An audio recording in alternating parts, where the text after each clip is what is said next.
నాకు సంబంధం లేదు. కుమార్తె వ్యాఖ్యలకు తల్లిని బాధ్యురాలిని చేయొద్దని విజ్ఞప్తి. పిసిసి క్రమశిక్షణ కమిటీకి మంత్రి కొండా సురేఖ లేఖ.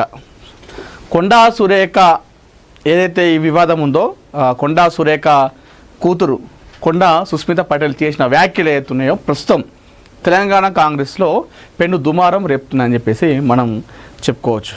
ఎందుకంటే ప్రస్తుతం కొండా సురేఖ గారు తెలంగాణ ప్రభుత్వంలో క్యాబినెట్లో తను మంత్రిగా కొనసాగుతున్నారు. ఇలాంటి నేపథ్యంలో తన కూతురు ఆ ప్రభుత్వం పైన, ఆ ముఖ్యమంత్రి పైన, ఆ పార్టీ పైన సంచలన వ్యాఖ్యలు చేయడం జరిగింది. ఇప్పుడు ఇదంతా కూడా కొండా సురేఖకు ఈ మెడకు చుట్టుకున్నాడని చెప్పేసి మనం మాట్లాడుకోవచ్చు ఈజీగా. ఎందుకంటే తాను డైరెక్ట్గా చేసి ఇండైరెక్ట్గా అంటే అది పర్లేదు. కొండా సుస్మిత మాట్లాడుతూ ఒక మీటింగ్లో, తన కార్యకర్తల అనుచరుల మీటింగ్లో మాట్లాడుతూ ముఖ్యమంత్రి రేవంత్ రెడ్డిని, పార్టీని ఇష్టానుసారంగా మాట్లాడడం జరిగింది. తన తల్లి ప్రస్తుతం ఆ ప్రభుత్వంలో క్యాబినెట్లో మంత్రిగా ఉన్న విషయం తెలిసినప్పటికీ కూడా ఆ రకంగా వ్యాఖ్యలు ఎందుకు చేసిందనేది ఇప్పటికీ అర్థమవుతలేదు. కళ్ళు నెత్తికెక్కినాయా మా ముఖ్యమంత్రి అయిన తర్వాత రేవంత్ రెడ్డికి? అప్పుడు మేమే కదా సపోర్ట్ చేసింది, ఇప్పుడు ముఖ్యమంత్రి రాగానే తలకెక్కిందా? రేవూరి ప్రకాష్ రెడ్డి ఎవరు? మేము భిక్ష చేస్తే గెలిచిండు, మా సపోర్ట్ లేకుండా ఆయన గెలిచిండా? నువ్వు వీడికి వచ్చి 2 సంవత్సరాల తర్వాత ఎన్నికలు ఉంటాయి, ఇప్పుడే వచ్చి నెక్స్ట్ ఎన్నికల్లో పరకాల నుంచి వెళ్ళి రేవూరి ప్రకాష్ రెడ్డి మళ్ళీ గెలిపారని చెప్పేసి ఇప్పుడు ఎందుకు అన్నావు? ఎవరు ఏమన్నా, రేవంత్ రెడ్డి వచ్చినా, రేవూరి ప్రకాష్ రెడ్డి వచ్చినా, వాళ్ళ అయ్య వచ్చినా, వాళ్ళ తాత వచ్చినా, నెక్స్ట్ పరకాల ఎమ్మెల్యే నేనే అని చెప్పేసి తెగేసి మాట్లాడడం జరిగింది. అయితే ఈ వ్యాఖ్యలకు క్రమశిక్షణ కమిటీ కొండా సుస్మిత కాకుండా, కొండా సుస్మిత తల్లి రాష్ట్ర మంత్రి, కాంగ్రెస్ పార్టీ సీనియర్ నాయకులైనటువంటి కొండా సురేఖకు పిసిసి నుండి, క్రమశిక్షణ నుండి నోటీసులు వచ్చినాయి. సమాధానం చెప్పుకోవాలి, వివరణ ఇవ్వాలని చెప్పేసి. అయితే కొండా సురేఖ ఏం చెప్తా ఉంది, అది నా కూతురు వ్యాఖ్యలకు నాకు సంబంధం లేదు, అది ఆమె వ్యక్తిగత విషయం. ఆమె వ్యక్తిగత విషయాన్ని నాకు ఎట్లా ఆపాదిస్తారు, నన్ను ఎట్లా బాధ్యురాలు చేస్తారని చెప్పేసి ఇప్పుడు కొండా సురేఖ నోటీసులు పంపించింది పిసిసికి. ఇప్పుడు మాట్లాడితే నా బిడ్డ, ఆమె వ్యక్తిగతం, ఆమె మాట్లాడిన దానికి నేనేం చేస్తా? మరి నేనైనా మాట్లాడిన పార్టీ గురించి, నాకు పార్టీ అంటే గౌరవం ఉంది, పార్టీ విధానం అంటే గౌరవం ఉన్నాయి, పార్టీ పెద్దలంటే గౌరవం ఉంది. నేనేం మాట్లాడలే కదా, నా కూతురు మాట్లాడింది ఆమె వ్యక్తిగతం, ఆమె మాట్లాడిన దానికి నన్ను ఎందుకు బాధ్యురాలు చేస్తారని చెప్పేసి ఇటు కొండా సురేఖ రిప్లై ఇచ్చింది, లేఖ రాసింది. అయితే ఇదిలో ఉండగా కాంగ్రెస్ పార్టీ నుండి చాలామంది నాయకులు నిన్న చాలామంది ప్రెస్ మీట్ పెట్టి కొండా సురేఖ కూతురు కొండా సుస్మిత పటేల్ని కాకుండా కొండా సురేఖను కూడా వాళ్ళు ఏకిపారేస్తున్నారు. కొండా సురేఖ నువ్వు ఎక్కడ, నీ కథ ఏంది, నీ లెక్కేంది, ఆ ఉద్యోగం అప్పుడు నువ్వు ఏడున్నావు, ఏ పార్టీలో ఉన్నావు, ఇప్పుడు ఇక్కడికి వచ్చి నీది ఏందని చెప్పేసి ఈడు పొట్టుపడి తిడుతూ ఉన్నారు కాంగ్రెస్ పార్టీ నాయకులు, ముఖ్యంగా మహిళా నేతలు ప్రెస్ మీట్ పెట్టి. హన్మకొండలో నిన్న ప్రెస్ మీట్ పెట్టారు, ఇక్కడ పిసిసి, ఇక్కడ కూడా గాంధీ భవన్ కూడా ప్రెస్ మీట్ పెట్టి మహిళలు చాలామంది కూడా ఏకిపారేస్తున్నారు కొండా సురేఖను. ఇప్పుడు కూతురు చేసిన వ్యాఖ్యలు ఇప్పుడు కొండా సురేఖ మెడకు చుట్టుకున్నాయి. మరి ఇప్పుడు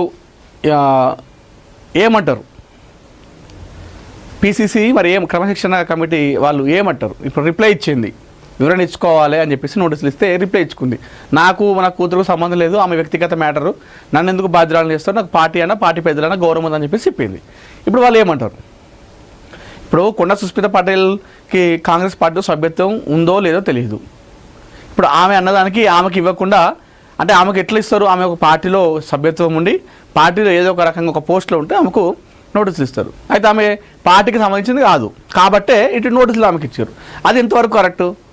ఇప్పుడు కూతురు చేసిన వ్యాఖ్యలకు, కొడుకులు చేసిన వ్యాఖ్యలకు తమ తండ్రులను, తమ కూతుర్లకు నోటీసులు ఇస్తే ఇంతవరకు కరెక్ట్ అనేది కూడా చూసుకోవాలి.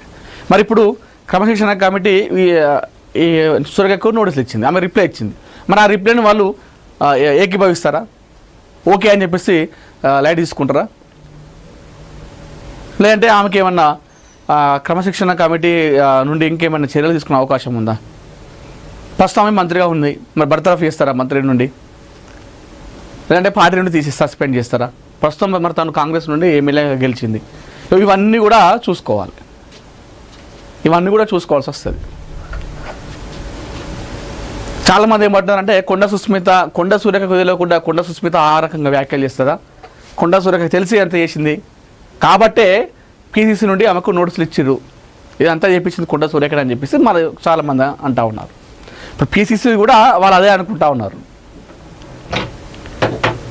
కొండ సుస్మితను మాట్లాడిచ్చింది కొండ సురేఖ అని చెప్పేసి పీసీసీ కూడా భావిస్తుంది. అందుకే కొండ సురేఖకు నోటీసులు ఇచ్చింది. మరి ఆమె అయితే రిప్లై ఇచ్చింది. ఆ రిప్లైకి వాళ్ళు ఏ విధంగా స్పందిస్తారు, ఎటు పోతుంది కథ, ఈ లొల్లేందో ఈ లెక్కిందో అర్థమవుతలేదు. ఈ ప్రభుత్వం వచ్చినప్పటి నుంచి కొండ సురేఖ పైన వచ్చినటువంటి ఏదైతే ఉన్నాయో ఇవన్నీ వివాదాలు మామూలు కాదు. మంత్రి అయిన తర్వాత ఆమె ఇప్పుడు ఇక్కడ చాలా వచ్చినాయి వివాదాలు ఆమె మీద. నాగార్జున, సమంత, కేటీఆర్ పైన ఒక వ్యాఖ్యలు చేసి మళ్ళీ సారీ చెప్పుకుంది. నాగార్జునకి తప్పైంది, నాగార్జున గారు క్షమించండి అని చెప్పేసి మంత్రిగా ఉండి సారీ చెప్పింది హీరో నాగార్జునకి. ఆ తర్వాత తన వ్యక్తిగత పిఏనో డ్రైవరో ఏదో ఇష్యూ అయితే పోలీసులు వచ్చి ఆయన అరెస్ట్ చేయడానికి వస్తే సంథింగ్ అదొక పెద్ద కథ నడిచింది. అటు కడియం శ్రీహరితో పెద్ద పంచాయతీ, ఇట్లా ఏదో ఒకటి వివాదం నడుస్తూ ఉంది ఉమ్మడి వరంగల్ జిల్లాలో. ఈ మంత్రి కొండ సురేఖ వివాదం అయితే ప్రస్తుతం తన కూతురు చేసిన వ్యాఖ్యలతో మరొకసారి ఆమె ఉచ్చు బిగిస్తుందని చెప్పేసి మనం మాట్లాడుకోవచ్చు. చూద్దాం మరి పీసీసీ ఎలా ఈమెకు ఇలాంటి బదులిస్తుంది, ఇలాంటి రిప్లై ఇస్తుంది అని చెప్పేసి మనం చూడాలి. పెన్షన్లు ఇవ్వలేరు కానీ ఫ్రీ స్కీమ్స్ ఇస్తారా? ఉచిత పథకాలపై హైకోర్టు సంచలన వ్యాఖ్యలు. కళ్యాణ లక్ష్మి, షాది ముబారక్పై స్టే ఎత్తివేతకు నిరాకరణ. ఇది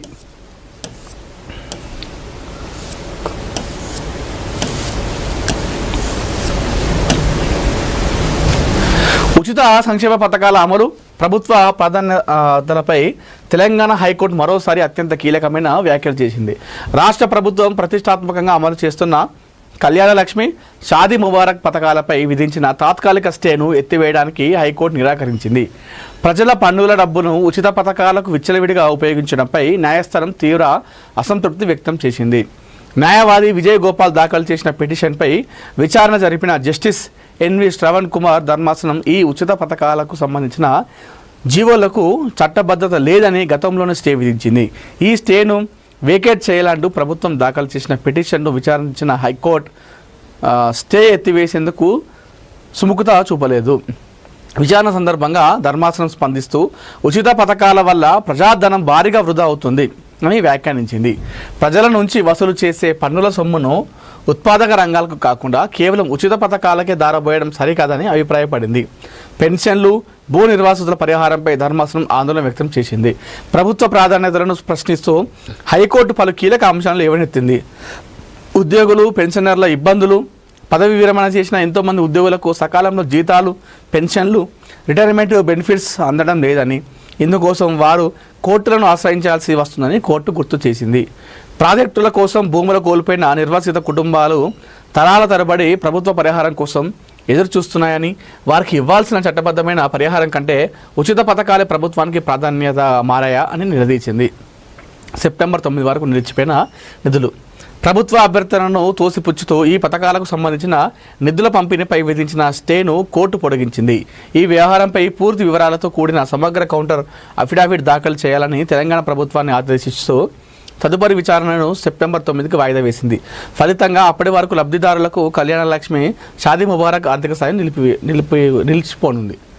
ఇప్పుడు పెన్షన్లు ఇవ్వలేరు కానీ ఫ్రీ స్కీమ్స్ ఇస్తారా? అసలు మరి ఫ్రీ స్కీమ్స్ గురించి మాట్లాడితే నన్ను అడిగితే